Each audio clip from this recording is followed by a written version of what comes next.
कहानी रहस्यमयी खंडहर और गुप्त खजाना। नमस्ते दोस्तों, क्या हाल चाल है। आज मैं आपको एक ऐसी कहानी सुनाने जा रहा हूं जिसे सुनकर आपके रोंगटे खड़े हो जाएंगे। यह कहानी है नैना नाम की एक लड़की की। नैना अपनी माँ के साथ रहती थी। एक कार एक्सीडेंट में अपने पिता को खोने के बाद घर की सारी जिम्मेदारी नैना के कंधों पर आ गई थी। वो एक शॉपिंग मॉल में काम करती थी। मॉल में कुछ लोग नैना पर बुरी नजर रखते थे और उसे अक्सर परेशान किया करते थे, लेकिन नैना उन्हें नजरअंदाज कर अपने काम में लगी रहती थी। उसके लिए ये नौकरी बहुत जरूरी थी क्योंकि उसकी माँ अक्सर बीमार रहती थी। एक दिन काम खत्म करके जब नैना घर लौट रही थी, तभी उसके साथ काम करने वाला एक आदमी गोलू उसका पीछा करने लगा। गोलू अधेड़ उम्र का था और उसकी नीयत बहुत खराब थी। नैना के घर के रास्ते में एक सुनसान रास्ता और एक वीरान खंडहर पड़ता था।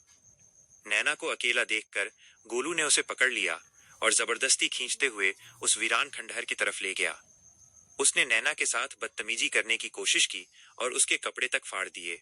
नैना ने हिम्मत दिखाई और उसे जोर से धक्का देकर खंडहर के अंदर की ओर भागी। गोलू नशे में धुत था, फिर भी वो उसे पकड़ने के लिए पीछे पीछे भागा।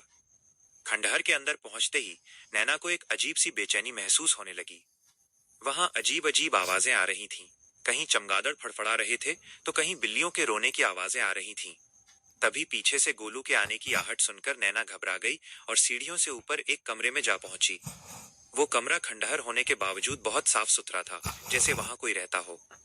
नैना को महसूस हो रहा था कि कोई अदृश्य शक्ति उसे देख रही है। तभी गोलू वहां पहुंच गया और नैना को पकड़कर जबरदस्ती करने लगा। नैना जोर जोर से चिल्लाई, तभी कुछ ऐसा हुआ जिसे देखकर गोलू के होश उड़ गए।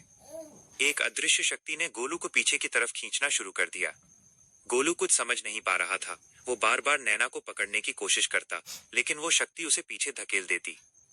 इसी आपाधापी में नैना का हाथ एक पुरानी तस्वीर फोटो पर पड़ा और वो तस्वीर नीचे गिर गई। तस्वीर के गिरते ही दीवार में एक गुप्त दरवाजा खुल गया। नैना तुरंत उसके अंदर भागी, जहां उसने देखा कि बेशुमार खजाना बिखरा पड़ा है। नैना हैरान रह गई। तभी गोलू भी भागते हुए वहां आ पहुंचा। खजाना देखकर उसकी आंखें फटी की फटी रह गईं। वो बोला, तारांकन, अरे तूने तो मुझे माला माल कर दिया। अब तू मेरी हो जा। हम दोनों इस खजाने पर राज करेंगे। नैना डर के मारे कांप रही थी।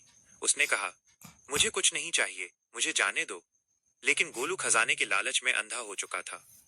उसने नैना को जान से मारने की कोशिश की।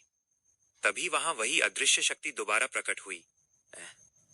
दोस्तों, आगे क्या हुआ? क्या नैना उस हैवान से बच पाई? और वो अदृश्य शक्ति किसकी थी? ये सब जानने के लिए चैनल को लाइक और सब्सक्राइब जरूर करें।